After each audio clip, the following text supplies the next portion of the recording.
I got my PhD in the field of organic chemistry, postdoc at Stanford University, joined the group of a man who was going to win a Nobel Prize in chemistry, voted one of the top 50 most influential minds in the world. I was a visiting scholar at Harvard University. I've spoken at every major university in this country, have over 650 research publications, voted the R&D magazine Scientist of the Year. I'm in the National Academy of Inventors. I'm a member of the American Association for the Advancement of Science, over 120 patents, started 7 or 8 companies. We work in areas that range from medicine to material science to electronics, computer memory, medical devices. We work across a broad range of areas. But more than any of that, what means the most to me is that I'm a Jew who believes that Jesus is the Messiah. I grew up just outside of New York City. I thought everybody was Jewish. I didn't even know that there was anything else. I had no particular interest in that, other than when all my friends were getting bar mitzvahed or bat mitzvahed, and then I would attend, of course, every week. There was never really any excitement for me. I remember once I even tried to talk to a rabbi. He just brushed me off. There was very little explanation for me. I remember when I went to college, I started meeting a number of people that said that they were born-again Christians, which was sort of an odd term. What's born again? What do you mean, born again? One person saw me in the laundry room. He said, "Do you mind if I give you an illustration of the gospel?" And I remember we sat there and he actually started to draw a picture. A cliff with a man on one side, and he drew a little man, and then another cliff with God on the other side, and a big chasm in between that he labeled with sin. And I looked at him, I said, "I'm not a sinner. I've never killed anyone. I never robbed a bank. How could I be a sinner?" And he had me read a verse from the Bible. "For all have sinned and fall short of the glory of God." In modern Judaism, we never really talked about sin. I don't remember ever talking about sin in my home. So he turned to another passage. Jesus said, "I say to you that everyone who looks upon a woman with lust for her has already committed adultery with her in his heart." Pow! I felt just as if I had been punched right in the chest. Here I was, new in college. I didn't think anybody knew.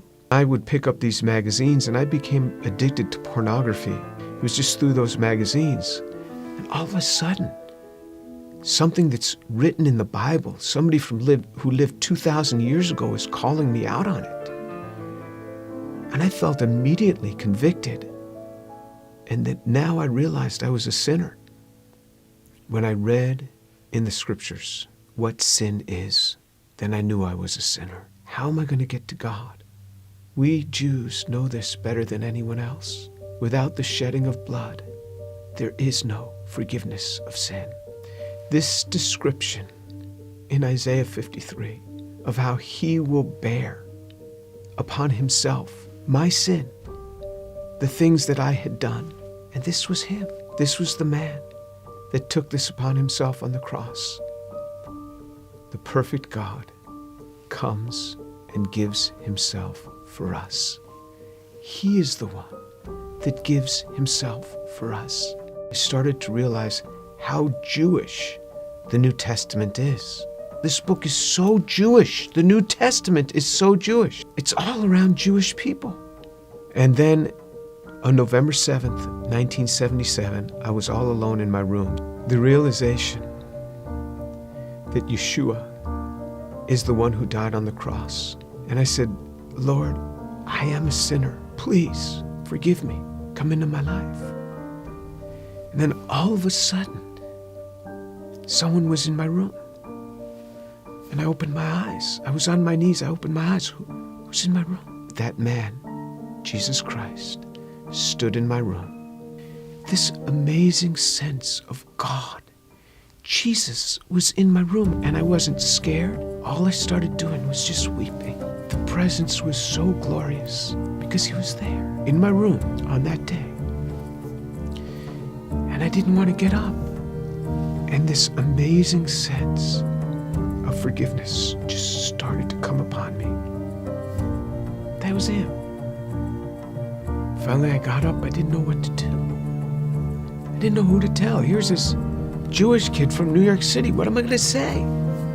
My cousins were shocked. How could you do that? You're Jewish. Telling my mother how I had invited Jesus into my life. She didn't say much. She was weeping. She told my father they weren't happy at all. And she said, I don't blame them for killing Jesus after the things that he said. Who is he to come against these religious leaders that have dedicated their lives to helping people and to tell them that they are whitewashed tombs? Who is he, this young man in his 30s, to say this to these scholars? He got what he deserved. And my mother's a very deep, pensive, careful reader. She read from Genesis right on through the Tanakh, the whole thing. When she got done, I said, what did you think? She said, God warned us over and over again. He warned us.